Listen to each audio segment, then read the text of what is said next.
Welcome to முப்படை training academy. இன்னைக்கு நம்ம இந்த வீடியோவில் எதை பற்றி பார்க்க போகிறோம் அப்படின்னு பார்த்தீங்கன்னா, இப்போ ஃபர்ஸ்ட் கொஸ்டின் என்ன கொடுத்துருக்காங்கன்னு பார்த்தீங்கன்னா, ஒரு வகுப்பில் உள்ள மாணவர்கள் ரூபாய் 4624 முதலமைச்சரின் மாநில நிவாரண நிதியாக செலுத்தினர். அதாவது வந்து ஒரு கிளாஸ்ல சர்டன் நம்பர் ஆஃப் ஸ்டூடெண்ட்ஸ் இருக்காங்க. அவங்க எவ்வளோ ருபீஸ் நமக்கு டொனேட் பண்ணியிருக்காங்களாம் சீஃப் மினிஸ்டர் ரிலீஃப் ஃபண்டுக்கு 4624 ருபீஸ், அதாவது 4624.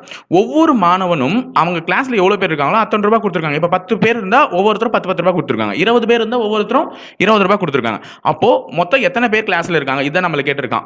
இதுக்கு ஆன்சர் வந்து என்னன்னு பாத்தீங்கன்னா, கண்டிப்பா 4624 கடைசி டிஜிட் 4 வரணும். இதுல இருக்க ஏதோ ஒரு நம்பரை பெருக்குனா, இப்ப 4 ஆப்ஷன் இருக்கு, 64, 68, 62, 78. இதுல ஏதோ ஒரு நம்பரை பேருக்குன்னா கடைசியில் எதில் 4 வருதோ அதுதான் ஆன்சர். கண்டிப்பா 64 பேருக்குன்னா வராது, ஏன்னா கடைசி டிஜிட் 6 வரும். அதனால அது இல்லைன்னு சொல்லிடலாம். இப்போ ஃபார் எக்ஸாம்பிள் நான் 68 ட்ரை பண்றேன். 68 ஸ்கொயர் பண்ணி பாருங்க. ஓகேவா? 68 ஸ்கொயர் பண்றதுக்கு ஒரு ஷார்ட்கட் சொல்றேன். 6 ஸ்கொயர் என்னங்க 36, 8 ஸ்கொயர் 64. இப்போ 6 8 பேருக்குன்னா 48. அதை 2 முறை போட்டுக்கோங்க. A square plus B square plus 2ab அந்த ஃபார்முலா தான் நான் யூஸ் பண்ணியிருக்கேன். ஸோ இப்போ இது எல்லாத்தையும் கூட்டுங்க. சாரி, இப்போ இது எல்லாத்தையும் கூட்டுங்க. லாஸ்ட்டாக இருக்கிறது 4, அதனால் அதை அப்படியே விட்டுருங்க. லாஸ்ட்டாக இருக்கிறது 4. 6 8 8 16, 16 ஒரு 6 24, சாரி 22, 22 10 14 15 16 4 4 6 24. இதுதான் 68 ஸ்கொயர். அப்போ எத்தனை பேர் இருக்காங்க ஸ்டூடெண்ட்னா 68 பேர் இருக்காங்க. அப்போ 68 பேரும் 68 ரூபாவோ போட்டால் தான் கண்டிப்பாக 4624. இது வந்து நம்ம ஆன்சரை ஆப்ஷன் வச்சு எழுதிக்கலாம். இதுக்கு ஃபார்முலாலாம் தேவையே இல்லை. முதல்ல கொஸ்டினை புரிஞ்சுக்கிட்டீங்கன்னா ஈஸியாக ஆப்ஷன் வச்சு எழுதிக்கலாம். 68 ஸ்கொயர் பண்ணியிருக்கேன் பார்த்தீங்களா? இது ஒரு ஸ்கொயருக்கான ஷார்ட் கட்டும் கூட. Next, a man reads 3/8 of the book. அதாவது ஒருத்தன் வந்து ஒரு புக்கை படிச்சிருக்கான். ஃபர்ஸ்ட் நான் எவ்வளோ படிச்சிருக்கான்னா, அந்த புக்கில் 8 மடங்கு பேஜ் இருந்துச்சுன்னா அதில் 3 மடங்கு கவர் பண்ணியிருக்கான். ரெண்டாவது நாள் மிச்சம் இருக்கிறதுல 4/5 கவர் பண்ணியிருக்கான். இதை வச்சு ஒரு ஷார்ட்கட் சொல்கிறேன். இப்போ 4 ஆப்ஷன் இருக்கு, எது வராதுன்றது ஈஸியாக கண்டுபிடிச்சிடலாம். இப்போ 3/8 8 பாகம் இருக்குன்னா அதில் 3 பாகத்தை படித்து முடிச்சிருக்கானா, அப்போ கண்டிப்பாக டோட்டல் புக்ஸ் புத்தகத்தில் உள்ள பக்கங்களின் எண்ணிக்கை தான் கேட்டிருக்கான். அப்போ மொத்த பக்கங்களின் எண்ணிக்கை கண்டிப்பா 8ஆல வகுப்படக்கூடிய ஒரு நம்பரா இருக்கணும். அப்ப 8ஆல வகுப்படாத நம்பர் எதுனா 310 வகுப்படாது, அப்ப அது ஆப்ஷன் இல்ல. 415 வகுப்படாது, அப்ப அதுவும் ஆப்ஷன் இல்ல. சோ இந்த ரெண்டுத்துல தான் ஏதோ ஒண்ணு, எதனா ஒன்னுத்தை செக் பண்ணி நமக்கு ஆன்சர் வந்துச்சுன்னா கூட இன்னொன்று வந்து ஆன்சர் இல்லைன்னு சொல்லலாம். இல்லை ஃபர்ஸ்ட் செக் பண்ணி ஆன்சர் வரலன்னா இன்னொன்று தான் ஆன்சர்னு சொல்லலாம். இப்போ 320 தான் ஆன்சர். நான் அதை வச்சு செக் பண்ணி காமிக்கிறேன். இப்போ 320 பக்கம் இருக்குதுன்னு வச்சுக்கோங்க. 8 அதில் 8 பாகத்தில் 3 பாகம் படிச்சிருக்காங்க. இப்போ அதை அடிக்கலாம். இப்போ 8 அடிங்க. 32 4 40 முறையா? ஸோ 3 40 120. அப்போ 120 பக்கத்தை ஃபர்ஸ்ட் டே படிச்சு முடிச்சிட்டான். இப்போ இதில் 120 போச்சுன்னா மிச்சம் எத்தனை பக்கம் இருக்குது? 200 பக்கம் இருக்குது. அப்போ 200 பக்கத்தில் 5 மிச்சம் இருக்கிறதுல 5 பாகம் இருக்கிறதுல இதை முடிச்சிருக்கான். இப்போ இது 5ஆல் அடிச்சா 20, 5ஆல் அடிச்சா 40. ஓகேங்களா? இப்போ 4 × 40 160. அப்போ பாக்கி நம்ம கிட்ட எவ்வளோ பேஜ் மீந்து இருக்குது? 40. அதுதான் அவனும் கொடுத்துருக்காங்க பாருங்க. If the number of pages still unread is 40. இருக்கும் பக்கங்களின் எண்ணிக்கை, படிக்காமல் இருக்கும் பக்கங்களின் எண்ணிக்கை 40. நமக்கும் 40 நீங்க ஆன்சர் வந்துச்சுங்களா? அப்போ 40 பேஜ் தான் கரெக்டாக படிக்கல. அப்போ ஆன்சர் எதுதாங்க? 320. 240 செக் பண்ணியிருந்தீங்கன்னா வேற ஆன்சர் தான் வந்திருக்கும். கண்டிப்பாக அது செட் ஆயிருக்காது. இப்போ அடுத்த கேள்வி போலாங்களா? Choose or find odd pair of words. அதாவது எது மாறுபட்டு இருக்கு அதை தான் கண்டுபிடிக்க சொல்றான். இப்போ பறவைகள்னா பறவைகளை பத்தி படிக்கிறதா, பூஞ்சைகள்னா பூஞ்சையை பத்தி படிக்கிறதா, பாசியல்னா பாசியை பத்தி படிக்கிறதா. ஆனா உயிரியலும் தாவரவியலுமே சப்ஜெக்ட். அப்போ இதுதான் மாறுபட்டு இருக்குது. அப்போ சீதா answer option. The calendar for the year 2018 will be on the same for the year. இதுக்கு ஆப்ஷன் வந்து பாத்தீங்கன்னா 2029. இதை நான் எக்ஸ்பிளைன் பண்றதுக்கு முதல்ல நான் உங்களுக்கு ஒன்று சொல்லிடுறேன். வருஷம் 2 வகைப்படும். ஒன்று வந்து ஆர்டினரி இயர், இன்னொன்று லீப் இயர். இது ரெண்டுத்துக்கும் வித்தியாசம் என்ன? ஆர்டினரி இயர்ல 365 நாள் இருக்கும், குழந்தை கேட்டா கூட சொல்லும். லீப் இயர்ல 366. இப்போ நம்ம 2020 இருக்கோம். 2020 ஒரு லீப் இயர். பிப்ரவரி 29 ஒரு நாள் இருக்குதுன்னு உங்களுக்கு தெரியும். இப்போ இதுல என்ன வித்தியாசம் அப்படின்னு பாத்தீங்கன்னா, ஆர்டினரி இயர் திங்கக்கிழமை ஆரம்பிச்சிச்சுன்னா டெஃபினட்டா திங்கக்கிழமை தாங்க முடியும். புரியுதுங்களா? ஆனா லீப் இயர் திங்கக்கிழமை ஆரம்பிச்சிச்சுன்னா செவ்வாய்க்கிழமை டியூஸ்டே தான் முடியும். இதுதான் வித்தியாசம். நல்லா புரிஞ்சுக்கோங்க. ஆர்டினரி இயர் திங்கள் ஆரம்பிச்சா திங்களே முடியும். லீப் இயர் ஒரு நாள் தள்ளி முடியும். அதுதான் வித்தியாசம். இதை வச்சு ஈஸியாக கண்டுபிடிச்சலாம். இப்போ 2018 ஃபார் எக்ஸாம்பிள் இங்க போட்டு காமிக்கிற பாருங்க.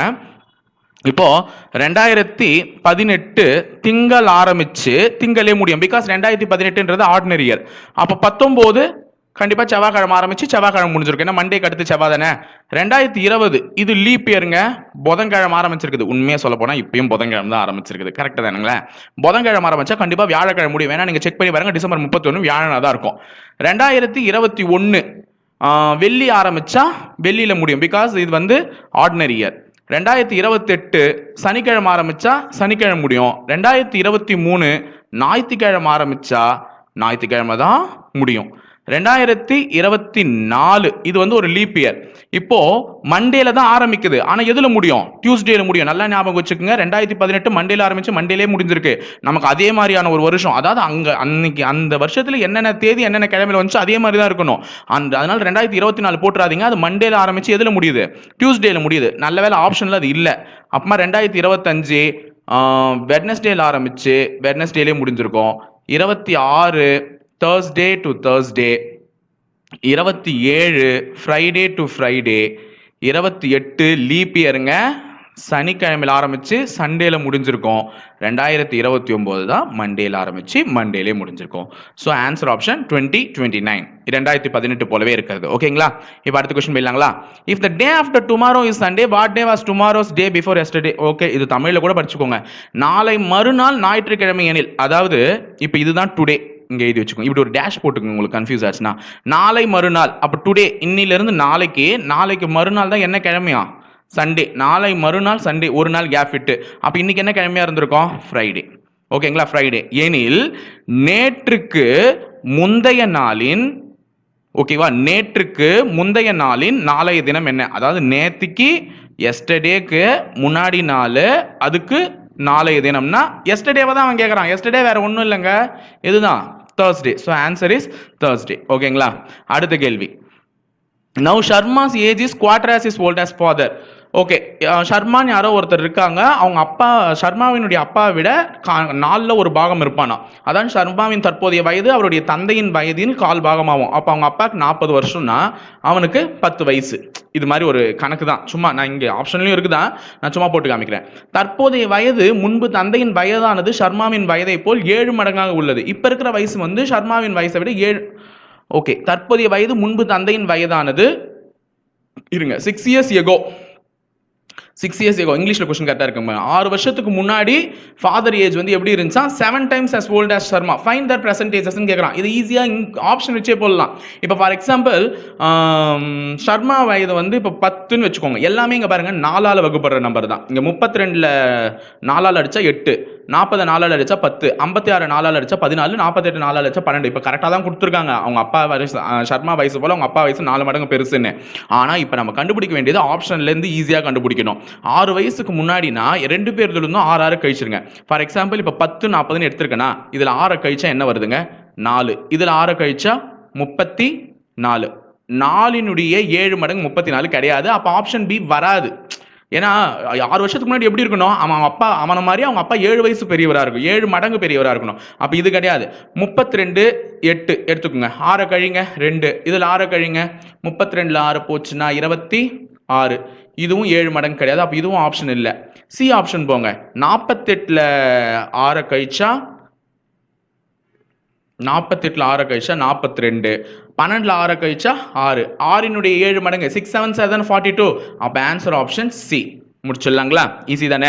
ஆப்ஷன் வச்சே போகலாம். இதுக்கு ஃபார்முலாலாம் தேவையே கிடையாது. ஃபார்முலா இருக்கு, ஆனா அது நமக்கு தேவை கிடையாது. இப்போ அடுத்த கேள்வி, 2 கேள்விக்கு இதுக்கு ஆன்சர் பண்ணலாமா? அதாவது வந்து KMGDLT 6 பேர் இருக்காங்க. 6 பேர் எப்படி உட்காந்துட்டு இருக்காங்கன்னா ஒரு சர்க்குலர் டேபிள்ல உட்காந்துட்டு இருக்காங்க, ஒரு வட்ட மேஜையில். முதல்ல நான் சீட் போட்டுறேன். 6 பேருக்கான சீட்டை போட்டுறேன். ஓகேங்களா? M is to the left of K, D is between G and D. Okay, Dன்னு ஒருத்தன் உட்காந்துருக்கான். அவன் யார் 2 பேருக்கு நடுவில் உட்காந்துருக்கான்? Gக்கும் Tக்கும் நடுவில் உட்காந்துருக்கான். L is between G and M. Lன்னு ஒருத்தன் Gக்கும் Mக்கும் நடுவில் உட்காந்துருக்கான். ஆல்ரெடி G உட்கார வச்சுட்டாங்க, அதனால L இங்க சென்டரா போட்டு M இங்க போடுறேன். And M is diagonally opposite to D. பாருங்க, M-ம் D-யும் எதிர்க்க வரணுமா? அடுத்தது M is to the left of K. Okay, K-வினுடைய லெஃப்ட்ல தான் M இருக்கணுமாங்க. M is to the left of K. அப்ப நம்ம இங்க K போட முடியாது. அப்ப இப்ப நம்ம போட்டது தப்பு. சோ இதுக்கு அரேஞ்ச்மெண்ட் மாத்தலாம். இருங்க, இப்போ அதே வட்டம் ஒழுங்கா போட்டுறேன். 6 பேரு M is to the left of K ன்னு சொல்லியிருக்கான். M வந்து K-வினுடைய லெஃப்ட்ல இருக்கணும். இப்போ ஒழுங்கா பார்க்கலாம். யார் யார்? ஓகே, இப்போ நம்ம மாற்றி போடலாம்.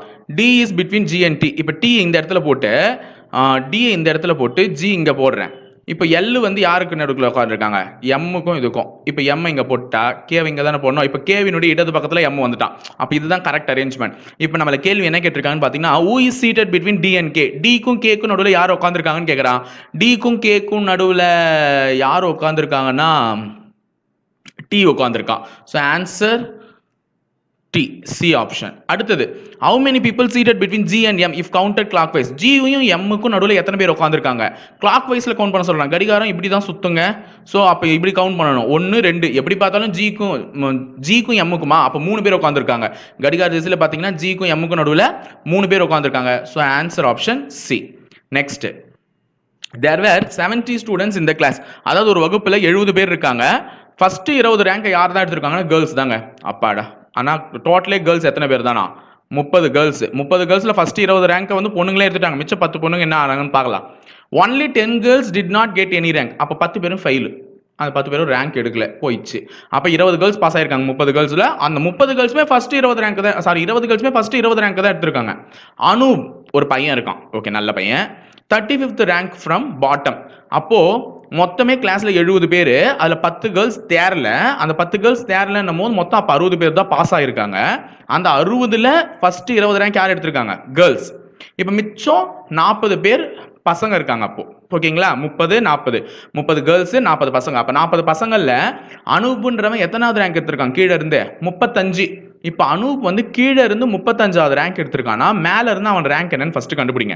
மேல இருந்து அவன் ரேங்க் என்னன்னு கண்டுபிடிக்கிறதுக்கு பாஸ் ஆன 60ல இருந்து நம்ம எதை கழிக்கணும்னு பாத்தீங்கன்னா 34 கழிக்கணும். 34 கழிச்சிடுங்க. ஏன்னா நான் ஏன் 70ல இருந்து கழிக்கலன்னு தெரியுதா? ஏன்னா 10 கேர்ள்ஸ் தான் ஃபெயில் ஆயிட்டாங்கல்ல, அதனால தான் நான் 70ல இருந்து கழிக்கல, 60ல இருந்து கழிக்கிறேன்.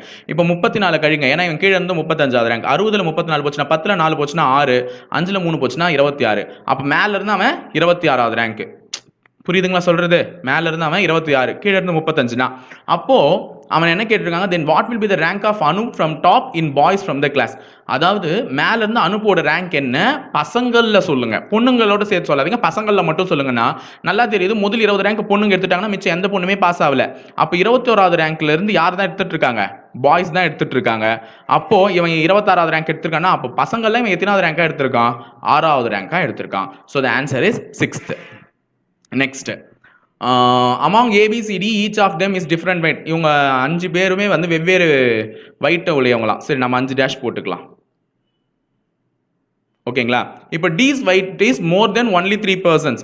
அதாவது Dன்ற ஒருத்தன் வந்து 3 பேரை விட மட்டும்தான் weight அதிகமா இருப்பான். அப்போ 3 பேர் லாஸ்ட்ல இருந்து 3 பேரை விட்டுட்டு D இங்க தான் இருக்கணும் போட்டுக்குங்க.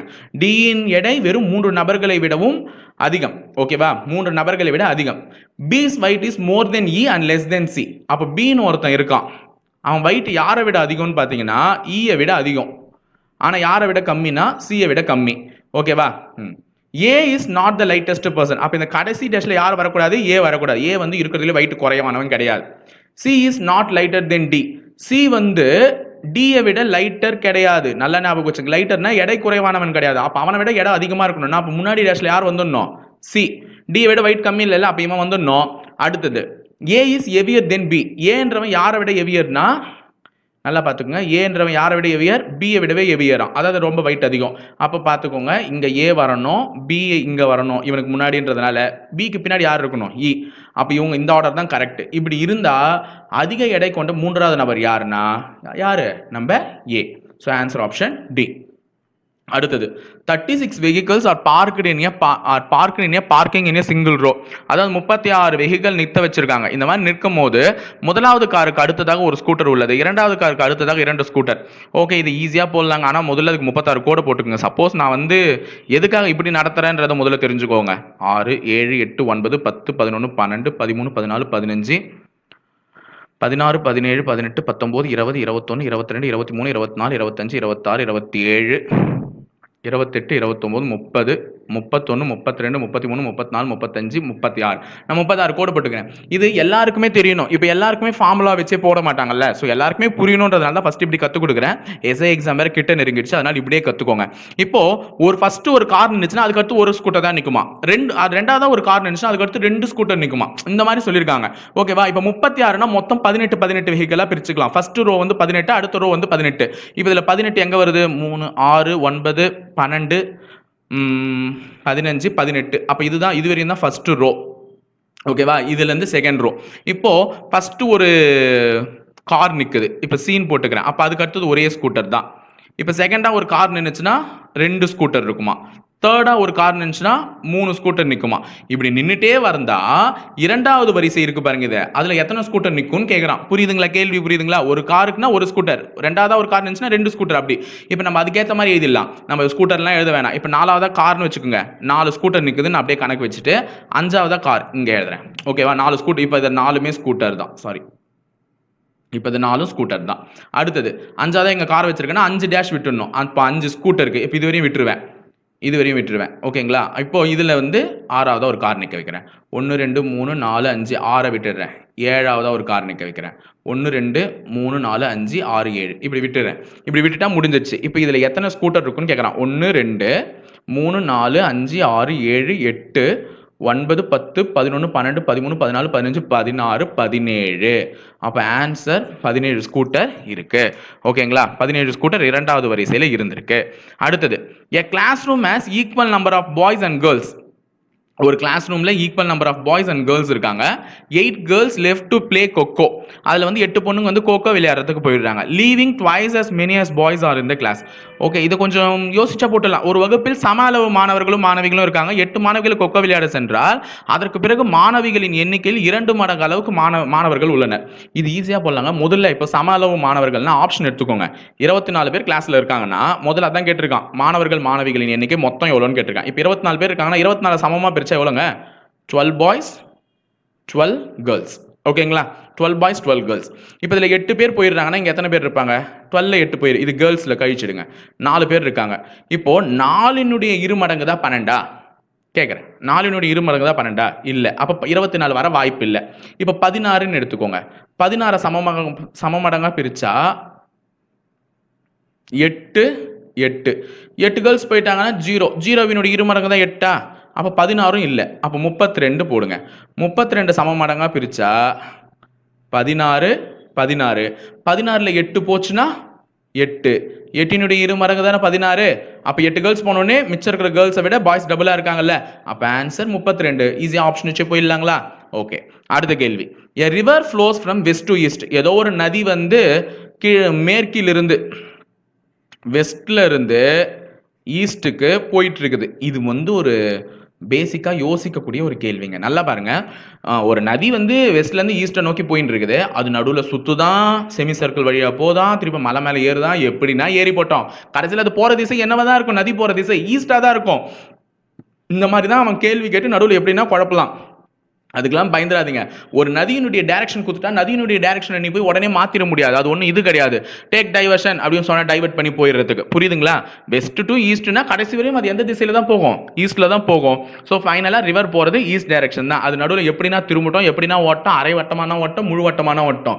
அதுக்கு இறுதியில் போகக்கூடிய திசை வேற ஒன்றும் கிடையாது, ஈஸ்ட் தான். ஓகேங்களா? Answer east. தட் மீன்ஸ் கிழக்கு. ஓகேங்களா? அடுத்தது, சூஸ் த ஆட் வேர்ட். இதில் ஆட் வேர்ட் எது அப்படின்றத வந்து கேட்டிருக்காங்க. நல்லா பாருங்க. Assassinate, kidnap, staff, murder. அதாவது படுகொலை, கடத்தல், கொலை, குத்துதல். இது மூணுமே கொலை சம்பந்தப்பட்ட வார்த்தைகள். கடத்தல் மட்டும்தான் கொலை சம்பந்தப்படாது. கடத்தி வச்சிருப்பாங்க அவ்வளோதான். மற்றதெல்லாம் கண்டிப்பாக கொடூரமான கொலைகள் தான். ஸோ ஆட் வேர்ட் வந்து கடத்தல். அடுத்தது, if the ratio formed using the number 25x20 in the same order or in the proportion then exists. இந்த இதை சால்வ் பண்ணுறதுக்கு இப்போ 2:5 டபுள் x:20 இதை சால்வ் பண்ணணும்னாலே ஒரு ஃபார்முலா இருக்குது. இது ஃபர்ஸ்ட் நம்பர், 2ன்றது ஃபர்ஸ்ட் நம்பர், Fன்றது second number, X third number, 20 fourth number. இது எப்படி சால்வ் பண்ணணும்னா second number into third number divided by first number is equal to fourth number. இதுதான் ஆன்சராக வரணும். அப்போ செகண்ட் நம்பர் எது? 5 into x divided by first number 2 is equal to 20ன்னு answer வந்திருக்கணும். இப்போ எக்ஸை கண்டுபிடிக்க சொல்கிறான். ஸோ 2 இந்த பக்கம் எடுத்துகிட்டு போனால் பெருக்கல் ஆகிடும். ஸோ 20 2ஆல் பெருக்குன்னா 40. ஸோ இப்போ 5x ஈக்குவல் டு தானே 40. அப்போ எக்ஸை கண்டுபிடிக்கணும்னா எக்ஸ் இஸ் ஈக்குவல் டு 40/5 அடித்தா என்னங்க வருது? 8. ஸோ எக்ஸின் மதிப்பு 8. ஓகேங்களா? அடுத்தது in what time will train 100 meter long cross an electric pole if the speed is 30 km/h? அதாவது மீட்டர்ல கொடுத்துருக்காங்க. ஓகேங்களா? ட்ரெயின் 100 மீட்டர் லாங் மீட்டர்ல கொடுத்துருக்கான். அது ஸ்பீட் எதில் கொடுத்துட்டு இருக்கான்? km/h. அப்போ எப்பவுமே நம்ம km/h வந்து மீட்டராக கன்வெர்ட் பண்ணணும். அப்போ km/h மீட்டராக கன்வெர்ட் பண்ணணும்னா 5/8ன்னு போட்டு தான் கன்வெர்ட் பண்ண முடியும். ஸோ இதை அடித்தா என்ன வரும் அப்படின்னு பார்த்தீங்கன்னா 25/3 இதை அடித்தா வந்திருக்கணும். ஸோ இதை அடித்து நீங்கள் கன்வெர்ட் பண்ணி போட்டுக்கோங்க 25/3. இப்போ 100 மீட்டர் தானே சொல்லியிருக்கான். ஸோ டைம் கேட்டிருக்கான், எவ்வளோ டைமில் கிடக்கணும். டைமினுடைய formula distance by speed. So ஸ்பீடை நான் கன்வெர்ட் பண்ணிட்டேன் 25 மீட்டர்/செகண்ட்ன்றதா ஸ்பீடு. ஸோ டிஸ்டன்ஸ் எவ்வளோ? 100 மீட்டர். So 100 divided by 25/3. இந்த 3 மேலே போச்சுன்னா பெருக்கல் ஆகிடும். So 100 divided by 25 into 3. So 25 100 அடித்தா 4. ஸோ 4 இன்ட்டு 3 எவ்வளோ வருதுங்க? 12. ஸோ 12 செகண்டில் என்ன ஆகிடும்? ட்ரெயின் வந்து அந்த எலக்ட்ரிக் போல கடந்து போயிடும். ஓகே, இந்த கேள்வி வந்து கொஞ்சம் பெருசாக இருக்கும். ஸோ கொஞ்சம் பெருசாக இருக்கிற கேள்வி வந்து இது வந்து ஆக்சுவலாக ஒரு பசிலும் கூட. இதை வந்து சால்வ் பண்ணுறதுக்கு நான் அப்புறமா பண்ணி காமிக்கிறேன். இது வந்து உங்களுக்கு டவுட்டாக இருக்கிற பட்சத்தில் கொஞ்சம் நிறுத்தி நிதானமாக வாசிங்க.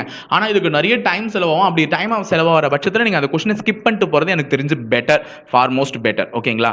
ஸோ இதுக்கான ஆன்சர் வந்து உங்களுக்கு பிடிஎஃப்ல கொடுத்துருக்கோம், அப்போ செக் பண்ணிக்கோங்க. Next, in A public dealing job one must be okay. ஒரு பப்ளிக் டீலிங் ஜாப்ல ஒருத்தர் எப்படி இருக்கணும்னா நல்ல லிசனராக இருக்கணுங்க. லிசன் பண்ணலன்னா கண்டிப்பாக நம்மளால என்ன பண்ண முடியாது? ஆன்சர் பண்ண முடியாது. இப்போ நான் ஒரு டெசிஷன் எடுக்கிறேன் அப்படின்னா குயிக் டேக்கிங் டெசிஷன் இதெல்லாம் நல்லது தான். ஆனால் ஃபர்ஸ்ட் ஒருத்தர் லிசனர் இருக்கணும். இப்போ பொதுமக்களுடைய குறைகளை கேட்டு அறிஞ்சாதான் நம்ம அவங்களுக்கான நிவர்த்தியை சொல்ல முடியும். அதனால கண்டிப்பாக ஒரு லிசனர் இருந்தே ஆகணும். அடுத்தது கோடிங் டிகோடிங் கொடுத்துருக்கான். இது ஈஸிங்க. இப்போ இந்த வார்த்தை ஒரு லெட்டராக மாற்றிருக்கானா அப்போ பீனா என்ன அர்த்தம்? 2ன்னு அர்த்தம். ஆர்னா என்ன அர்த்தம்? 7. ஏனா என்ன அர்த்தம்? 5. அப்போ அதுக்கான லெட்டருக்கு தான் எழுதியிருக்கான். அப்போ பாரதி, இந்த பாரதின்ற வார்த்தையை எப்படி எழுதியிருப்பான்னு கேட்குறான். நல்லா ஞாபகம் வச்சுக்கோங்க, ஒரு வார்த்தையை ஃபுல்லாலாம் மாற்றி எழுதிட்டு இருக்காதீங்க. இப்போ பி என்னன்னு எழுதியிருக்கான்னு பாருங்க. பி எங்கே யூஸ் பண்ணியிருக்கான்? இங்கே யூஸ் பண்ணியிருக்கான். பிரபால பி யூஸ் பண்ணியிருக்கானா அந்த பி என்னன்னு எழுதியிருக்கான்? 9ன்னு எழுதியிருக்கான். அப்போ ஆன்சர் 9. அப்போ கொஸ்டின் ஆப்ஷன் ஏவும் போயிடுச்சு, பியும் போயிடுச்சு. ஏன்னா பியும் ஏவும் 9ல் தொடங்கலை. அப்போ இது ரெண்டும் தான் 9. ஸோ எல்லாத்தையுமே செக் பண்ணாதீங்க. இதில் எந்த லெட்டர் மாறி இருக்குன்னு பாருங்க. இப்போ 3வது லெட்டரில் இதில் 5 யூஸ் பண்ணியிருக்கான், இதில் என்ன யூஸ் பண்ணியிருக்கான்? 8 யூஸ் பண்ணியிருக்கான். அப்போ அந்த 3வது ஏக்கு என்ன வரணுன்றதை மட்டும் கண்டுபிடிங்க. ஏக்கு என்னன்னு கோட் பண்ணியிருக்காங்கன்னா பிரபால பாருங்க 5. ஸோ அப்போ ஏக்கு 5னா ஆன்சர் எதுவாக தான் இருக்கணும்?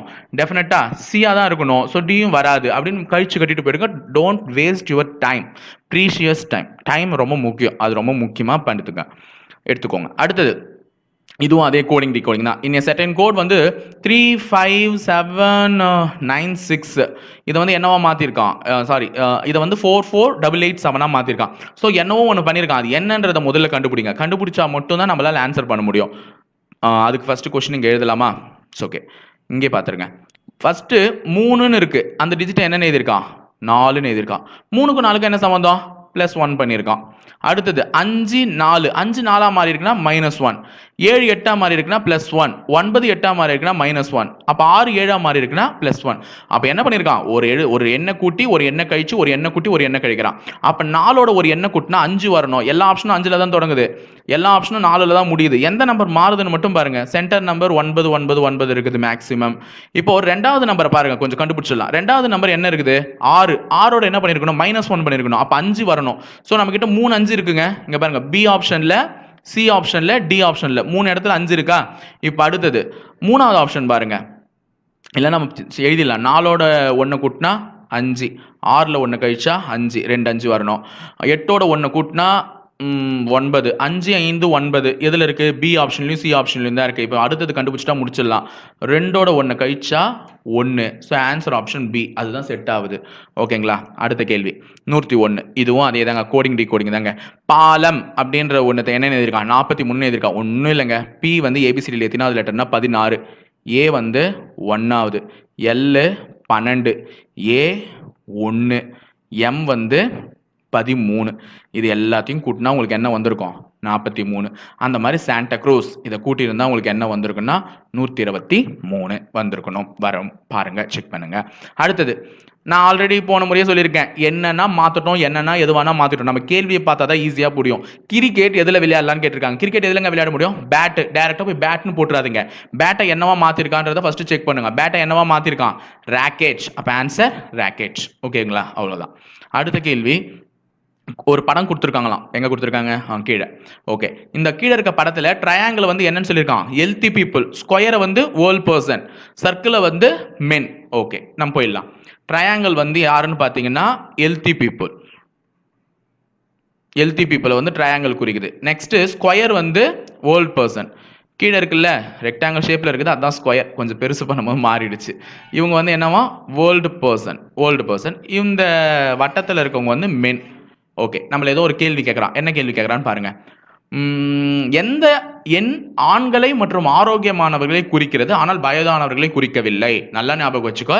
இங்க இருக்கிற நம்பர்ல எந்த நம்பர் வந்து ஆண்களையும் குறிக்கணும், அதே நேரத்தில் ஹெல்த்தி பீப்புளையும் குறிக்கணும், ஆனா வயசானவங்கள வரக்கூடாது. அப்ப வயசானவங்கள வரக்கூடாதுன்னா கட்டத்தில் அந்த நம்பர் இருக்கக்கூடாது. எல்லா நம்பரும் கட்டத்தில் தான் இருக்குது. எந்த நம்பர் தான் கட்டத்தில் இல்லை? 2. So answer D, 2. ஓகேவா? Healthy persons. அடுத்த கேள்வி, இந்த கேள்வி பாருங்க. Answer the given question based on the following English alphabet. இப்போ ஆல்பபெட்ஸ் எல்லாம் கொடுத்துருக்கான், ஏபிசிடி Z வரையும் கொடுத்துருக்கான். என்னவோ கேள்வி கேட்டிருக்கான், பார்க்கலாம்.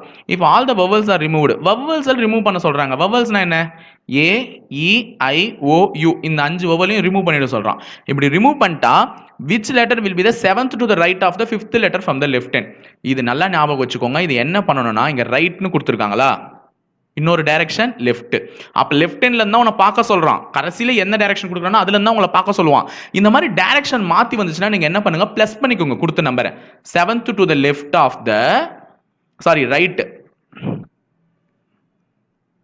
7th to the right of the 7th right to 5th left. இதானே கொடுத்துருக்கான். இந்த மாதிரி டைரக்ஷன் மாறி இருந்தாலே நீங்க என்ன பண்ணுங்க? அந்த ரெண்டு நம்பரையும் ஆட் பண்ணும். 7 + 5 என்னங்க? 12. அப்ப லெஃப்ட் ஹேண்ட்ல இருந்து 12th கேட்டிருக்கான். சேம் டைரக்ஷன் இருந்துச்சுன்னா, ஃபார் எக்ஸாம்பிள் ரைட்னு இருந்துச்சுன்னா நீங்க என்ன பண்ணணும்னா கழிச்சிருக்கணும். சேமா இருந்துச்சுன்னா கழிச்சிடுங்க. கழிச்சிட்டு அது எத்தனாவது எந்த எண்ட்ல இருந்து பார்க்க சொல்றோம்னா அதை சொல்லிடுங்க, அந்த எண்ணி. இப்போ டிஃபரெண்ட் டைரக்ஷன் இருந்துச்சுன்னா என்ன பண்ணுங்க? கூட்டிக்கோங்க. கூட்டிட்டு 12வது எலிமெண்ட் லெஃப்ட்ல இருந்து எது? இதுதான் லெஃப்ட் ஹேண்ட். ஏல ஆரம்பிக்கிறது தான் லெஃப்ட் ஹேண்ட், ஜட்ல ஆரம்பிக்கிறது ரைட் ஹேண்ட். இதுல இருந்து நம்ம எண்ணி 12வது எலிமெண்ட் என்னன்னு சொல்லணும். எல்லாருக்கும் தெரியும் எல் தான் 12 சார், இது கூட பார்த்து தெரியாதுன்னு.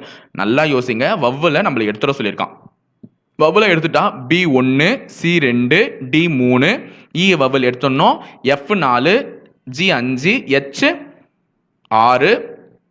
7J, 8K, 9L, 10M, 11N. N வந்து 11 வந்துச்சுங்களா? 12 O வரக்கூடாது, P. ஸோ P தான் 12வது லெட்டர். ஓகேங்களா? Answer P. நெக்ஸ்ட் என்ன சொல்றாங்க? 3 கேள்வி கேட்டிருக்காங்க. ஒரு இதை கொடுத்துருக்கான், பிளட் ரிலேஷனா இல்லை. ஓகே, ஈஸியான கேள்விங்க. 6 ஸ்டூடெண்ட்ஸ் வந்து ஒரு ஃபீல்டில் இருக்காங்க. இதில் 6 பேரையும் வித்தியாசப்படுத்தி கொடுத்துருக்கான். இப்போ A, B, C, D, E, F. Okay, இதில் 2 பேர் நேரு ஹவுஸ் தான். ஏவும் பியும் நேரு வீட்டை சேர்ந்தவர்கள், மற்றவங்க எல்லாம் காந்தி. அப்போ ஏவுக்கும் பியும் நேருன்னா அவங்களுக்கு நிறைய N போட்டுக்கோங்க. மிச்சம் எல்லாரும் காந்தினா G போட்டுக்கோங்க. ஓகேவா? எல்லாரும் காந்தி வீட்டை சேர்த்தவங்க. அவங்களுக்கு நேரம் அவங்கள பற்றி இன்ஃபர்மேஷன் எழுதிக்கிறேன், அவ்வளோதான். டியும் எஃப்பும் டாலாம். டியும் எஃப்பும் டால்னா அவங்களுக்கு கீழே வந்து அவங்களுக்கு நேரம் T போட்டுற, மற்றவங்க எல்லாரும் ஸ்மால் கொல்லம். ஓகே. அடுத்தது ACD வந்து கண்ணாடி போட்டிருக்காங்க. கண்ணாடி போட்டவங்க கிளாஸ் போட்டிருக்காங்கன்னா G போட்டுக்கிறேன். ACD கிளாஸ், மற்றவங்க யாரும் கிளாஸ் போடல, அவ்வளோதான். ஓகேவா? இப்போ இதில் என்ன கேள்வி கேட்டிருக்கான்றதை பாருங்க. which 2 students? கண்ணாடி அணியாத உயரம் குறைவான 2 மாணவர்கள் யார்? கண்ணாடி அணியாத உயரம் குறைவான 2 மாணவர்கள். இப்போ ராங் போட்டிருக்கிறது தானே கண்ணாடி அணியில. அதுல உயரம் குறைவானவங்க ஒருத்தர் B, இன்னொருத்தர் E. அப்ப answer B and E, C. ஓகேவா?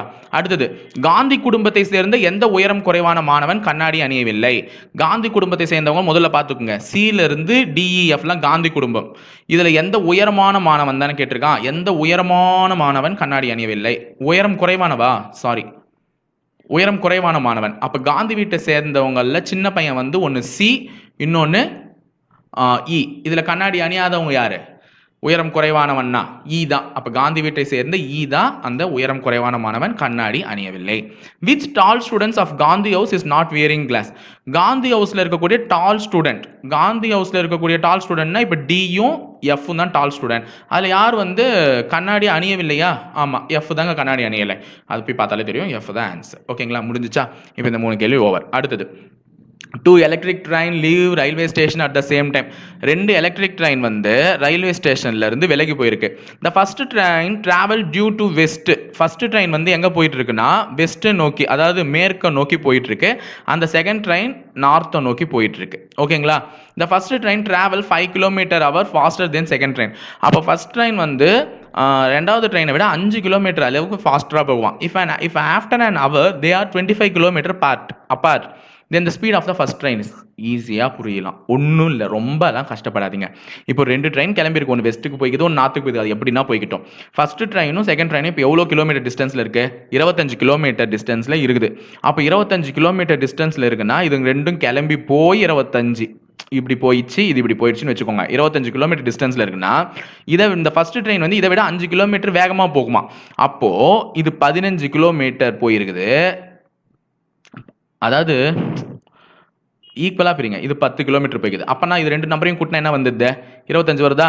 அப்ப இது 10 கிலோமீட்டர் போயிருந்தா இது அதை விட 5 கிலோமீட்டர் அதிகம்னா 15 கிலோமீட்டர் போய்க்குது. அப்ப ஃபர்ஸ்ட் ட்ரெயின் எவ்வளவு கிலோமீட்டர் பர் அவர் போகும்னா 15 கிலோமீட்டர். ஈஸியா சொல்லிட்டு போயிடலாம். ஒரு நம்பரை 5 எக்ஸ்ட்ரா 5 வர மாதிரி, ரெண்டுத்துக்கும் மைனஸ் பண்ணா 5 வர மாதிரி பிரிச்சா 15 - 10 தான் 5 வரும். So answer 15 kilometre per hour. ஈஸியா போகலாம். இது கணக்கெல்லாம் போடணும்னு அவசியம் இல்லை. இரு, அடுத்த கேள்வி. When 2 dice are thrown, what is the probability of getting a doublet? Doublet, okay. நான் அன்னைக்கே சொல்லிட்டேன், 2 டைஸ்ன்னு வந்துச்சுனாலே கீழே என்னதான் நிகழ்த்தகவா வரணும்? 36. டப்லெட்னா 2 நம்பர்கள் 1 1 வரணும். அதாவது இந்த டைஸ்ல 1 விழுந்தா அதுலயும் 1 தான் வேணும். இதுல 2னா அதுலயும் 2, இதுல 3னா அப்படியும் 3. அப்படி எத்தனை வரும்னா 6 முறை. 6 தானே, ஏன்னா 6 நம்பர் தானே இருக்கு.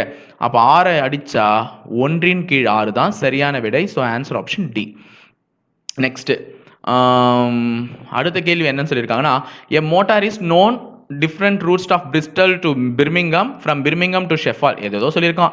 அதாவது ஒரு மோட்டாரிஸ்ட்டுக்கு ஒரு இடத்துல இருந்து இன்னொரு இடத்துக்கு போகிறதுக்கு, நம்ம ஏனே வச்சுக்கிறேன், உங்களுக்கு கஷ்டமாலாம் சொல்ல, ஏ டு பிக்கு போகிறதுக்கு 4 வழி தெரியுமா? இதுதான் ஃபர்ஸ்ட் ரூட். அடுத்தது பி டு சி போகிறதுக்கு 3 வழி தெரியுமா? இது செகண்ட் வழி. அடுத்தது சி டு டி போகிறதுக்கு 2 வழி தெரியுமாங்க. இதை தான் அவன் ஊர் பேராக சொல்லியிருக்கான். நான் அதை வந்து இப்படி போட்டுடுறேன். ஏலேருந்து பி போகிறதுக்கு 4 வழி தெரியும், பிலேருந்து சி போகிறதுக்கு 3 வழி தெரியும், டிலேருந்து இதுக்கு போகிறதுக்கு 2 வழி தெரியும். இப்போ இங்கேருந்து ஏலேருந்து டி போகிறதுக்கு அவனுக்கு எத்தனை வழி தெரியும் அப்படின்னு கேட்டிருக்கான். நல்லா ஞாபகம் வச்சுக்கோங்க. எந்த ஒரு நம்பர் இந்த 4ஆலையும் வகுப்படணும், 3ஆலையும் வகுப்படணும், 2ஆலையும் வகுப்படணுமோ அதுதான் விடையா இருக்கும். அப்ப 4ஆல வகுப்படும் 4, ஆனா 3ஆல 4 வகுப்படாதா? அப்ப அது விடை இல்லை. 8 அந்த மாதிரி தான் விடை வராது. இப்ப 12 24 ரெண்டுத்துலயுமே வகுப்படும். 4th டேபிள்லயும் வரும், 3rd டேபிள்லயும் வரும், 2nd டேபிள்லயும் வரும். ஆனா அது ரெண்டுத்துல எது விடைனா, இவன் இத்தனை ரூட் எடுக்கும்பொழுது மேக்சிமம் தான் வரும். 12 வர வாய்ப்பே இல்லை. அப்ப ஆன்சர் 24. முடிச்சுட்டு போயிடலாம். ஸோ 24 தான் ஆன்சர். 111 கொஸ்டின். அருண் சொன்னான், இந்த பெண் என் தாயின் பேரனின் மனைவி ஆவாள். ஓகே, அருண் இந்த மாதிரி ஒரு டயலாக் பேசியிருக்கான். அப்ப ஃபர்ஸ்ட் நம்ம யார்? அருண் இந்த மாதிரி ஒரு டயலாக் பேசியிருக்கான். அப்ப ஃபர்ஸ்ட் நம்ம அருண் தான் பேசியிருக்கான். ஸோ அருணை வச்சே எடுத்துப்போம். இப்போ அருண் என்ன சொல்லியிருக்கான்? இந்த பெண், யாரோ ஒரு பெண்ணை பார்த்து சொல்லியிருக்கான். ஓகே, அந்த பெண் எழுதிடுறேன், வரைஞ்சே காமிக்கிறேன் உங்களுக்கு. இந்த பெண் என் தாயின் அப்படின்னா அருணோட தாய். அருணோட தாய், அவங்க தாய்க்கு ஒரு பேரன். அவங்க தாயோட பேரன்னா அப்ப யாரா இருக்கணும்? அருணுடைய பையனா இருக்கணும். அந்த பேரனோட மனைவி தான் இந்த பெண். ஓகேங்களா? அப்ப வேற யாரும் இல்ல, அருண் காமிச்சு பேசுனது அவங்க மருமக. அருணோட பையனுடைய மனைவினா அருணுடைய மருமக. அப்ப அருண் அவனுக்கு என்ன வேணும்னா father in law, that means மாமனார். அடுத்த கேள்வி. த ஃபாலோவிங், கீழே கொடுக்கப்பட்ட 4 ஒன்று மட்டும் மற்றவற்றை சேர்ந்தது அல்ல, அது என்னன்றதை கேட்டிருக்கான். இப்போ நல்லா பாருங்க, AIQ BJR CKS DMT இது எல்லாத்துக்கும் நடுவில் இருக்கக்கூடிய வார்த்தை வித்தியாசத்தை ஒழுங்கா பாருங்க. வார்த்தை வித்தியாசம் எப்படி இருக்கும் அப்படின்றத பாருங்க. கரெக்டா ஒன்று ஃபாலோ ஆகி தான் வந்திருக்கும். ஏதாவது ஒரு இடத்துல இப்போ ஏக்கும் ஐக்கும் எவ்வளோ கேப் விட்டுருக்கானோ அதே கேப் கியூக்கு விட்டுருக்கலாம். ஏதோ ஒன்று டிஃப்ரென்ஸ், இந்த 2 வார்த்தைகளுக்கும் உள்ள டிஃப்ரென்ஸ் வந்து கரெக்டாக ஒத்து போயிருக்கும். அந்த மாதிரி ஒத்து போகாத ஒரு வார்த்தை எதுனா DMT. ஓகேங்களா? அடுத்தது இதெல்லாம் வந்து இனிமேல் வரப்போகிறது கொஞ்சம் கொஷின்ஸ் வந்து பார்த்தீங்கன்னா சைக்காலஜி கொஷின் தான். அதுக்கு என்ன ஆன்சருன்றத உங்களுக்கு நாங்கள் கீழேயும் வீடியோவில் டிஸ்கிரிப்ஷனில் கொடுத்துருப்போம், அதையும் பாருங்கள். நானும் சொல்லிடுறேன். வலது கையால் கார் ஓட்டி பழக்க முடியும் அமெரிக்கன் இந்தியாவில் இடது கையால் கார் ஓட்ட கஷ்டப்படுகிறார்னா அது எந்த வகையான மாற்றம் அப்படின்னு கேட்குறாங்க. அது எதிர்மறை கற்றல் மாற்றம். இப்போ அங்கே வந்து லெஃப்ட் ஹேண்டில் தான் சாப்பிட்றான் அப்படின்னு சொல்லிட்டு இப்போ லெஃப்ட் ஹேண்டில் நான் இங்கே வந்து ஒரு எக்ஸாம்பிளுக்கு சொல்ல, லெஃப்ட் ஹேண்டில் சாப்பிட்டு பழக்கப்பட்ட ஒருத்தர் திடீர்னு போய் வலது கையில் சாப்பிடு அப்படின்னு சொன்னால் என்ன பண்ணுவாங்க? அவன் கற்றுக்கிட்டது எதிர்மறை கற்றல், அந்த எதிர்மறை கற்றல் மாற்றம் தான். So answer option B. ஓகேங்களா? அடுத்தது, the most crucial part of the process is thinking or converting to dash what one years அப்படின்னு சொல்லி கேட்டிருக்காங்க. ஸோ அப்படி என்ன ஆப்ஷன் பார்த்தீங்கன்னா the most crucial part of, அதாவது டேஷ் செயல்முறையின் மிக முக்கியமான பகுதி. செயல்முறையின் முக்கியமான பகுதி வந்து கவனித்தல். ஒரு விஷயத்தை கவனிச்சிங்கன்னா தான் அது செயல்முறையில் எடுத்துட்டு வர முடியும். ஒருவர் கேட்பதை பொருள் என்று நினைப்பது அல்லது மாற்றுவது. அப்போ ஆன்சர் ஆப்ஷன் கவனித்தல் பொருள், அதாவது லிசனிங் மீனிங். இதுதான் அதனுடைய ஆப்ஷன். அடுத்தது, thinking that applies to existing knowledge and rules of logic அப்படின்னு சொல்லியிருக்காங்க. இதெல்லாம் சைக்காலஜி கொஷின்ஸுங்க. நான் ஆன்சர் மட்டும் சொல்லிடுறேன். ஸோ 115th கொஷனுக்கு ஆன்சர் என்னன்னு பார்த்தீங்கன்னா சி, குவி சிந்தனை. அதுதான் அதனுடைய ஆன்சராக இருக்கும், convergent thinking. Next, the dash refers to biological, social and learned factors that initiate. உயிரிகளின் இலக்கு நோக்கிய நடத்தையை தொடங்கி வைத்து தொடர்ந்து இயங்க வைத்து இறுதியில் நடத்தை முடிவு பெறுவதற்கு காரணமாக இருப்பது எதுன்னு அப்படின்னு கேட்டிருக்கான். ஸோ ஆன்சர் வந்து 116வது கொஷனுக்கு என்னன்னு பார்த்தீங்கன்னா ஏ, ஊக்கம். ஓகேங்களா? அடுத்தது, the most effective way of communication. effective way of communication எது அப்படின்றத பார்த்தீங்கன்னா எல்லாருக்குமே நல்லாவே தெரியும். எழுதுறது தான், எழுதி காமிக்கிறது தான் எஃபெக்டிவ் வே ஆஃப் கம்யூனிகேஷன். அடுத்தது, திங்கிங் ஜென்ரலாக எதோட வந்து இதாகுதுன்னு பார்த்தீங்கன்னா 1 and 2. That means centred around and object. ஒரு பொருளை மையமாக வைத்து நிகழ்வது. இப்போ நீங்கள் எதனா ஒன்று நினைக்கிறீங்கன்னா அது என்ன பண்ணுவீங்க? அதை மையமாக வச்சு தான் அதோட கற்பனை ஓட்டமாக இருக்கும். அடுத்தது சென்டர், ஒரு பிரச்சனையை மையமாக வைக்கிறது. இப்போ வீட்டில் ஒரு கஷ்டம்னா அதை பற்றின திங்கிங்லேயே இருப்பீங்க இல்லையா? இப்போ எனக்கு ஐஸ்கிரீம் பிடிக்குன்னா ஐஸ்கிரீம் எப்படி சாப்பிடலாம், ஐஸ்கிரீம் இப்படி டேஸ்ட் பண்ணி சாப்பிடலாமா, அப்படி டேஸ்ட் பண்ணி சாப்பிடலாமான்னு சொல்லிட்டு ஒரு பொருளை மையமாக வச்சுட்டே இருப்பீங்க. ஸோ இதெல்லாம் தான் நடக்கும். ஓகே, அடுத்தது 119வது கொஸ்டின் போயிடலாங்களா? இது ஒரு பிளட் ரிலேஷன் கொஸ்டின். நான் ஃபர்ஸ்ட் வரைஞ்சிடுறேன். A and B are brothers. அப்போ ஏவும் பியும் வந்து என்னன்னு பார்த்தீங்கன்னா பிரதர்ஸ். ஓகேங்களா? ரெண்டு பேரும் பிரதர். ஏவும் பியும் brother. Next, C and D are couples. சியும் டியும் கல்யாணம் பண்ணவங்க. அதில் யார் ஆண் யார் பெண்ணுன்னு தெரியல நமக்கு. அடுத்தது, இ இஸ் த டாட்டர் ஆஃப் ஏ. ஏக்கு ஒரு பொண்ணு இருக்குங்க. அந்த பொண்ணு பேர் என்னன்னா இ. ஓகேவா? பொண்ணுன்னும் போது மைனஸ். ஓகே, அடுத்தது, B is the father of D. இந்த பி யாருடைய அப்பான்னு பார்த்தீங்கன்னா டியினுடைய அப்பா. அப்போ டி எதிர் பொண்ணா பையனான்னு தெரியல, ஆனால் டியினுடைய அப்பா. டி யாருக்குள்ள கல்யாணம் பண்ணியிருக்கா? சி. அது பக்கத்தில் போட்டுறேன். The husband of F. The husband of F is B. எஃப்னுடைய ஹஸ்பண்ட் யாருன்னு பார்த்தீங்கன்னா பி. அப்போ எஃப்ன்றவும் பியினுடைய மனைவி. த மதர் ஆஃப் ஏ இஸ் ஜி. ஏவினுடைய அம்மா யாருன்னு பார்த்தீங்கன்னா ஜி. அம்மான்னும் போது minus. C is the husband of the daughter of B. Okay, C is the husband of the daughter of B. பிக்கு ஒரு பொண்ணு இருக்கு, அந்த பொண்ணுடைய ஹஸ்பண்ட் தான் வந்து சி. அப்போ பிக்கு ஒரு பொண்ணு இருக்குன்னா அது யாரு? நம்ம டி தான். அப்போ சி தான் ஹஸ்பண்ட்னா இவங்க பையன். இப்போ தெரிஞ்சிச்சா?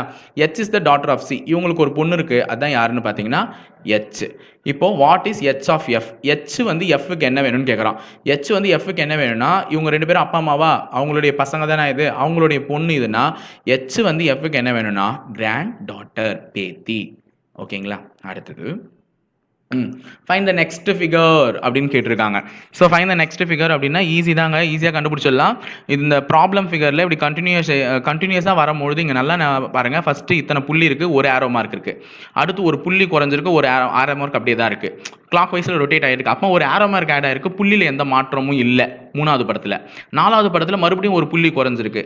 5வது படத்தில் ஒரு ஆரோ மார்க் ஆட் ஆகிருக்கு. அப்போ 6வது படத்தில் கண்டிப்பாக ஒரு புள்ளி குறைஞ்சிருக்கணும், ஆரோ மார்க் அப்படியே இருந்திருக்கணும்.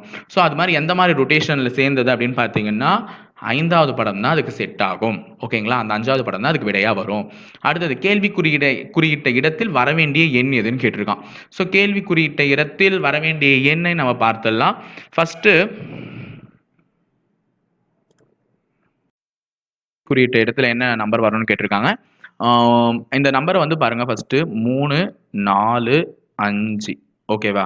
இதை என்னவா மாத்திருக்கான்றத முதல்ல பார்த்துக்கோங்க. 5 இதை 58 மாத்திருக்கான். இந்த 3 நம்பர் எப்படி 58 மாத்தலாம்னா 3 4ஆல பெருக்குனா 12. ஓகேங்களா? 12 5ஆல பெருக்குனா 60. இந்த 3 நம்பரையும் பெருக்கினா நமக்கு கிடைக்கிறது 60. 60லேருந்து 2 கழிச்சா 58.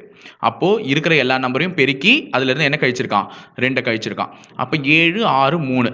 அப்போ 7 6 3 எப்படி என்னவா மாற்றலான்னு கேட்டிருக்கான். 7 6 42. 42 × 3 126. 126ல் 2 போச்சுன்னா 124 விடை. ஓகேங்களா, அந்த மாதிரி பார்த்துக்கோங்க. அடுத்தது 19 34 64 124 244. ஸோ 19 34 எப்படி மாற்றலாம்னா 19 × 2 வந்து என்னன்னு பார்த்தீங்கன்னா 38. அதுலேருந்து என்ன கழிச்சிருக்கான், 4 கழிச்சிருக்கான். அப்போ 34 × 2 என்னன்னு பார்த்தீங்கன்னா 68. 68ல் 4 கழிச்சிருக்கான், 64. ஸோ இந்த மாதிரி தான், அதாவது பெருக்கி 2ஆல் பெருக்கி 4 கழிச்சிருக்கான். அந்த மாதிரி 244 2ஆல் பெருக்கி இருந்தால் 4 கழிக்கணும். 2ஆல் பெருக்கி 4 கழிக்கணும். இது நீங்கள் உட்காந்து பெருக்கணும்னு அவசியம் இல்லை. 2 நாள் என்ன வரும், 8. 8ல் 4 போச்சுன்னா கடைசி டிஜிட் 4ஆக தான் இருக்கணும். அது மாதிரி கடைசி டிஜிட் 4ஆக இருக்கிற ஒரே ஆப்ஷன் 484 சி. அதுதான் கரெக்டாக வரும். அடுத்தது 7 8 4 13. இந்த நேரத்தில் இந்த நம்பர் மட்டும் கொஞ்சம் சேஞ்ச் பண்ணிக்கோங்க. இது -13 இல்லைங்க, -3. ஓகேவா, -3. இப்போ வந்து பாருங்கள், இந்த சீரீஸ் வந்து 2ஆக பிரியுது. 7 8 4 13 -3 22. அடுத்து வர வேண்டிய எண் இது. இப்போது 7 4 மாறி இருக்குது, கம்மியாக இருக்குது. 4 -3 மாறி இருக்குது. இந்த -3 என்னவா மாறும். 8 13 மாறி இருக்கு, ஆட் பண்ணியிருக்கான் 5. அடுத்தது 9 ஆட் பண்ணியிருக்கான். இந்த மாதிரி இன்க்ரீஸ் ஆயிருக்கு, ஒன்று டிக்ரீஸ் ஆயிருக்கு. அந்த மாதிரி டிக்ரீஸ் ஆகும்போது இதுங்களுக்குள்ள வித்தியாசத்தை கணக்கிடுங்க. 7 4 மாறி இருந்துச்சுன்னா 3 கழிச்சிருக்கான். 4லேருந்து -3 போயிருக்குன்னா என்ன கழிச்சிருக்கான், 4 கழிச்சிருப்பான். ஸோ அந்த மாதிரி கழிச்சிருக்கிறத வச்சு பார்க்கும்போது ஆன்சர் ஆப்ஷன் கடைசியாக என்ன வரும்னா -14 தான் உங்களுடைய பதிலாக வரும். ஓகேங்களா. அடுத்த கேள்வி, ஃபேஷன். ஃபேஷன் அப்படின்ற ஒரு வார்த்தை என்னவா மாற்றி எழுதியிருக்கான்னு பார்த்தீங்கன்னா ஃபோய்ஜான். ஓகேங்களா, ஃபோய்ஜான் மாற்றிருக்கா. இப்போ எஃப் எந்த சேஞ்சும் பண்ணல, அதே மாதிரி என்ல எந்த சேஞ்சுமே பண்ணல.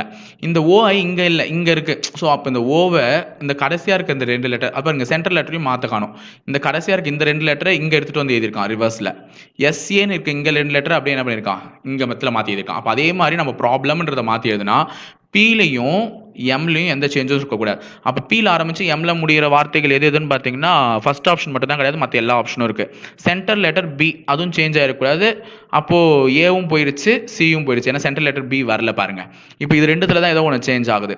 ஸோ ஃபஸ்ட்டு வந்து பார்த்துருங்க, எல்இன்னு இருக்கா இங்கே, அது இஎல்னு எழுதிருக்கணுமா, அந்த இஎல்னு எதில் எழுதியிருக்கான், டி ஆப்ஷனில் எழுதியிருக்கான். அப்போ 124க்கு D option is the right answer. அடுத்தது விடுபட்ட இடத்த கண்டுபிடிக்க சொல்கிறான். நல்லா பார்த்துக்கோங்க, ADHMS ஏதோ ஒரு சீக்வன்ஸில் தான் இந்த லெட்டர்ஸ்லாம் போயிட்டுருக்கு. அந்த மாதிரி சீக்வன்ஸில் ஒரு லெட்டர்ஸ் போயிட்டு இருக்கும்பொழுது இதில் ஏபிசிடியில் தான் ஆன்சர் இருக்குது. எத்தனை லெட்டர் ப்ளஸ் பண்ணியிருக்கான் அப்படின்றத பார்த்துட்டே வாங்க. அதுக்கு அடுத்தது எத்தனை லெட்டர் ப்ளஸ் பண்ணியிருக்கான் அப்படின்னு பார்த்துட்டு வந்தீங்கன்னா ஆன்சர் ஆப்ஷன் ஏ வரும், ZKW. அடுத்தது இதெல்லாம் ஏன்னா அதெல்லாம் ஈஸியான கொஸ்டின், அதனால தான் அப்படியே சொல்லி விட்டுறேன். இப்போ இது வந்து பாருங்கள், ஒரு பை சார்ட் கொடுத்துருக்கான். இந்த பை சார்ட்டை வச்சு நம்ம ஆன்சர் பண்ணணுமா. இப்போ பை சார்ட்டில் என்ன கேட்டிருக்காங்கன்னா ஃபர்ஸ்ட் கிளாஸில் பாஸ் பண்ணவங்களுடைய சதவீதம் என்ன, விழுக்காடு என்னன்னு கேட்டிருக்கான். எப்பவுமே ஒரு பை சார்ட்டை பிரிக்கிறது எத்தனை டிகிரி, 360 டிகிரி. ஸோ 90 டிகிரி வந்து ஃபர்ஸ்ட் கிளாஸில் பாஸ் பண்ணியிருக்காங்க. அது வந்து நமக்கு பர்சன்டேஜாக கேட்டிருக்காங்க, எவ்வளோ பர்சன்டேஜ் ஆஃப் பீப்புள் வந்து பாஸ் ஆகிருக்காங்கன்னு. எப்பவுமே ஒன்றும் இல்லைங்க, 360 டிகிரி தானே பிரிக்கணும். அப்போ எவ்வளோ டிகிரியோ அதை 360ஆல் வகுத்து பர்சன்டேஜில் கேட்கும்போது அதை 100ஆல் பெருக்கி சொல்ல போகிறோம். இதை நீங்கள் சால்வ் பண்ணீங்கன்னா 90 ஒரு முறை, 360 4 முறை. அப்போது 100ன் கீழ் 4, 100 4ஆல் வகுத்தா எத்தனை percentage, 25. So answer is D. அவ்வளோதான், சிம்பிள் தான். இப்போலாங்களா அடுத்த கேள்வி. அடுத்த கேள்வி என்ன கேட்டிருக்காங்கன்னா ஒரு நோயாளியை பற்றின டேட்டாஸ் கொடுத்துருக்கான். அந்த percentage of patients having obesity உள்ளவங்க வந்து எவ்வளோ பேர்னு கேட்டிருக்கான். 36 பேர் வந்து ஒபிசிட்டி இருக்குன்னா டோட்டல் நம்பர் ஆஃப் பேஷன்ஸ் எவ்வளோன்னு கூட்டணும். ஸோ 36 44 30 40 70 70 80 80 இது கூட கூட்டினா 200 240.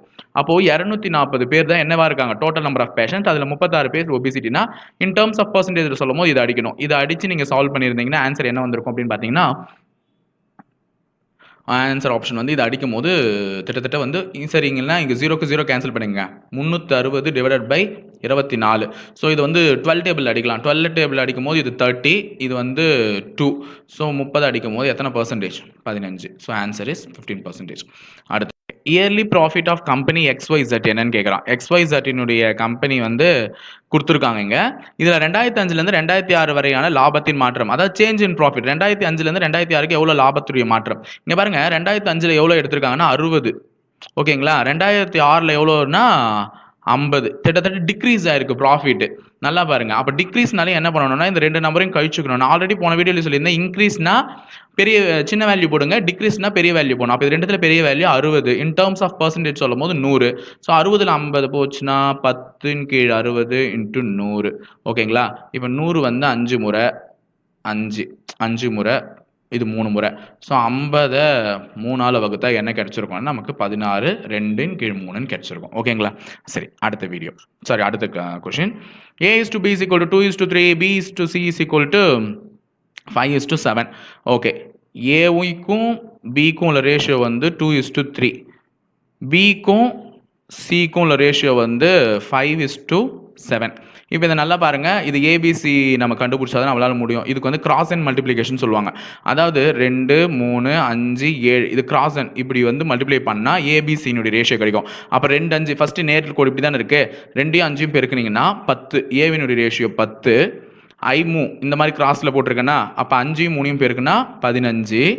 அடுத்தது 7 21. இதை எந்த வாய்ப்பாட்டாலையும் பொதுவாக அடிக்க முடியாது. அப்போ இதுதான் அதனுடைய ரேஷியோ.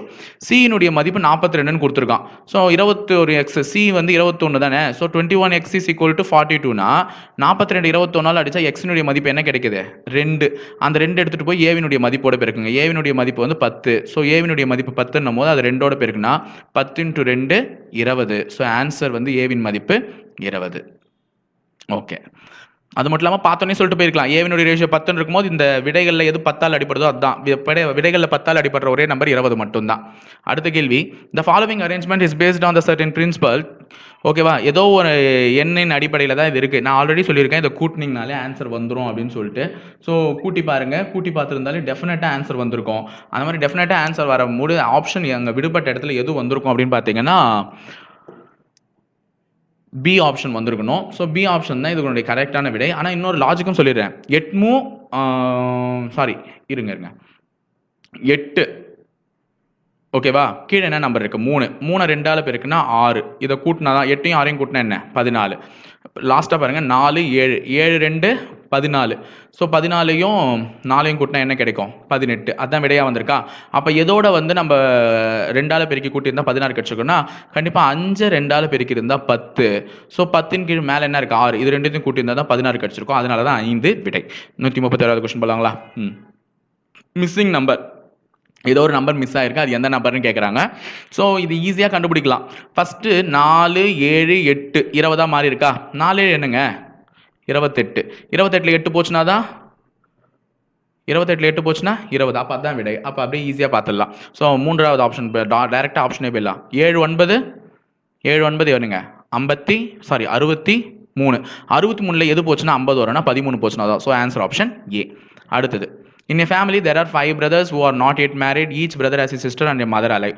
ஒரு குடும்பத்தில் திருமணமாகாத 5 சகோதரர்கள் இருக்காங்க. ஒவ்வொரு சகோதரருக்கும் ஒரு சகோதரியும் தாயும் உயிரோடு உள்ளனர். ஒவ்வொரு சகோதரருக்கும் ஒரு சகோதரி தாயினாலும் எல்லாருக்கும் ஒரே தாய் தான். எல்லாருக்கும் ஒரே சகோதரி இருந்தாலும் எல்லாரையும் அவங்க சகோதரி தான் கூப்பிடுறாங்க. அப்போ குடும்பத்தில் எத்தனை பொண்ணுங்க தான் இருக்கிறாங்க? 2 பொண்ணுங்க தான் இருக்கிறாங்க. ஒரு சகோதரினாலும் 5 பேரும் அவங்க என்ன கூப்பிடுறாங்க? சிஸ்டர் தானே கூப்பிடுறாங்க, வேற எதனா கூப்பிடுறாங்க. ஓகே, அடுத்தது மிஸ்ஸிங் நம்பர் பார்த்துலாங்களா? 2 3 5 7 13 17 பார்த்தாலே தெரியுது எல்லாமே பிரைம் நம்பர். ஸோ 7க்கு அடுத்து வரக்கூடிய ஒரே பிரைம் நம்பர் 11. அடுத்தது, a clock is showing the time 12:40. If a mirror is placed in front of clock, then the clock is shown. இது லாஸ்ட் வீடியோவில் நான் அந்த கொஸ்டினுக்கான ஆன்சர் ஒரு முறை சொல்லியிருக்கேன். அந்த டைமை முதல்ல பார்த்து வச்சுக்கோங்க. அந்த டைமை பார்க்கும்பொழுது எப்படி தெரியுதுன்றதை பார்த்துக்கோங்க. 12:40 12, அதாவது 1 கிட்டத்தட்ட 3 நெருங்கிட்டு இருக்கும். 1 ஆண்டு நெருங்கி இருக்கும். 40 போது 8 ஆண்டு இருந்திருக்கும். இந்த டைம் எப்படி தெரிஞ்சிருக்கும் அப்படின்னு பார்த்தீங்கன்னா கண்ணாடி வச்சு பார்க்கும்போது 11 மணி நேரம் 20 நிமிஷம்ன்ற மாதிரி நமக்கு தெரிஞ்சிருக்கும். ஓகேங்களா? அடுத்தது, கடிகாரத்தில் பார்க்கும்போது Ramesh is standing on the bank of the river with his back facing the river. Okay, ஏதோ ஒரு நதி போயிட்டு இருக்குங்க. அந்த நதியில் ரமேஷ்ன்ற பையன் அப்படி பார்த்து நின்றுட்டு இருக்கான். தட் மீன்ஸ் ரமேஷ்னு ஒரு பையன் நதியை பார்த்து நிற்கல, நதியிலேருந்து வெளியில் பார்த்து நின்றுட்டு இருக்கான். அந்த டைரக்ஷனை ஃபேஸ் பண்ணி நின்றுட்டு இருக்கான். அப்போ அவன் பேக் இது. ஓகேவா? பேக்னா பின்புறம் தான் நதியை பார்த்துருக்கு. ஸோ அந்த மாதிரி இருக்கும்போது a piece of paper flowing from left of Ramesh to the right. அப்போ இந்த மாதிரி நின்றுட்டு இருக்கான்னா அவன் லெஃப்ட் இது. ஓகே, இப்போ நம்ம கீழே இந்த பக்கம் போட்டுடலாம். இப்போ ரமேஷனுடைய பேக் இது. ஸோ பேக் இது, அப்போ இவனுடைய லெஃப்ட் ஹேண்ட் இது, இது இவனுடைய right hand. A piece of paper லெஃப்ட்ல இருந்து ரைட் நோக்கி போயிட்டு இருக்கான். ஓகேங்களா? If the river flowing from west to east, river வந்து வெஸ்ட்ல இருந்து ஈஸ்ட் போகுது அப்படின்னா ரமேஷ் என்ன டைரக்ஷன் பார்த்துருக்கான்னு கேட்குறாங்க. ரமேஷ் பார்த்துட்டு இருக்கிறது நார்த் டைரக்ஷன், ஏன்னா இதுதான் சவுத் டைரக்ஷனாக இருக்கணும். அப்போ Ramesh is facing towards north. ஓகேவா? வடக்கு நோக்கி பார்த்து நின்றுட்டு இருக்கான். ஓகே, இப்போ இந்த கேள்வி பாருங்க. 136. ராம் இஸ் டாலர் தென் ஷியாம். ராம்னு ஒரு பையன் இருக்கான், அவன் யாரை விட டாலர்னு பார்த்தீங்கன்னா ஷியாமை விட. ஓகேவா? ஷியாமை விட டாலர். பட் ஷார்ட்டர் தென் அனுராக். யாரை விட சின்ன பையன் பார்த்தீங்கன்னா அனுராக்னு ஒரு பையனை விட சின்ன பையன். நெக்ஸ்ட், அனுராக் இஸ் டாலர் தென் ரகு. அனுராக்ன்ற ஒரு பையன் வந்து யாரை விட டாலராக இருப்பான்? ரகுவை விட டாலர், பட் ஷார்ட்டர் தென் சோட்டு. ஆனால் யாரை விட சோட்டுவை விட இவன் அனுராக் வந்து சின்ன பையன். ஓகேங்களா? சோட்டுவை விட சின்ன பையன். Okay, if Raghu is taller தேன் ராம். ரகு வந்து ராமை விடவும் டாலராக இருப்பான். அப்போ இவங்க இந்த ஆர்டரில் தான் இருக்கணும். ஃபஸ்ட்டு சோட்டு, அடுத்தது அனுராக், அடுத்தது ரகு, அடுத்தது ராம், நெக்ஸ்ட்டு ஷியாம். இப்படி தான் இருந்திருக்கணும். யார் இப்போ ஷார்ட்டஸ்ட்னு கேட்குறாங்க. எல்லாருக்குமே தெரியும் ஷியாம் தான் ஷார்ட்டஸ்ட்டு. அப்போ ஆன்சர் ஷியாம். ஓகேங்களா?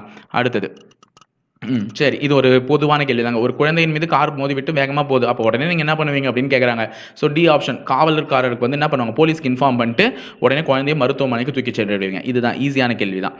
அடுத்து 138 வந்து பார்த்தீங்கன்னா ஓகே, இது எந்த ஆர்டரில் அரேஞ்ச் பண்ணால் கரெக்டாக இருக்கும்? ஃபஸ்ட்டு ஒரு க்ரைம் நடக்குது. அதை வந்து யார் பிடிப்பாங்க? போலீஸ் பிடிப்பாங்க. அடுத்தது 3-1. அப்போ ஆர்டரில் 3,1 எதில் இருக்குது? பி ஆப்ஷன்லையும் சி ஆப்ஷன்லையும் தான் இருக்குது. ஸோ ஒரு அடுத்தது பார்த்தாலே தெரிஞ்சிடலாம். ஸோ அதை எடுத்துகிட்டு போன உடனே என்ன நடக்கும்னா ஜஸ்டிஸ் கிட்ட கூட்டிகிட்டு போவாங்க. தட் மீன்ஸ் ஜட்ஜு கிட்ட. அதுதான். அப்போ ஆன்சர் சி ஆப்ஷன். க்ரைம் பண்ணுவீங்க, அதை போலீஸ் பிடிப்பாங்க, ஜட்ஜு கிட்ட கூட்டிட்டு போய் ஜட்ஜ்மெண்ட் கொடுத்தோன்னே பனிஷ்மெண்ட் கிடைக்கும். ஓகேங்களா? இந்த ஆர்டரில் அரேஞ்ச் பண்ணால் தான் கரெக்டாக இருக்கும். அடுத்தது, கீழுள்ள 4 எண்களில் எந்த எண் வந்து கேள்விக்குறியிட்ட இடத்தை நிரப்பும் அப்படின்னு கேட்டிருக்கான். ஸோ ஒன்றும் இல்லை, 2, 5, 12, 27. 2 5 மாதத்துக்கு என்ன வாய்ப்புன்னா 2ஆல் பெருக்கி 1 கழிச்சிருக்கலாம். இப்போ இதை 2ஆல் பெருக்கி 2 கூட்டியிருக்காங்க. திருப்பி இதை 2ஆல் பெருக்கி 3 கூட்டியிருக்காங்க. ஓகே, 2ஆல் பெருக்கி 1 கூட்டியிருக்காங்க, 2ஆல் பெருக்கி 2 கூட்டியிருக்காங்க, 2ஆல் பெருக்கி 3 கூட்டியிருக்காங்க. இந்த இடத்த 2ஆல் பெருக்கி 4 கூட்டியிருக்கணும். ஸோ 27 2ஆல் பெருக்கி 4 கூட்டியிருந்தீங்கன்னா என்ன கிடைச்சிருக்குன்னா 58. ஏன்னா 27 × 2 54, 54 + 4 58. இப்போ கடைசியாக கேள்விக்குறியிட்ட இடத்தில் வர வேண்டிய எண். இப்போ பாருங்கள், கேள்விக்குறி இங்கே இடத்துல இருக்குது. ஓகேவா? அப்போ இந்த 2 நம்பரை வச்சு தான் இந்த நம்பர் உருவாயிருக்கு. அப்போ பாக்கியிலெல்லாம் பாருங்கள், இந்த 2 நம்பரை வச்சு எப்படி 46 உருவாக்கியிருக்காங்கன்னு. 27 19 கூட்டினா 46, 24 33 கூட்டினா 57. அப்போ 51 33 ரெண்டையும் கூட்டியிருந்தால் என்ன வந்திருக்கும்னா 83. ஸோ விடை வந்து 83. அவ்வளோதாங்க.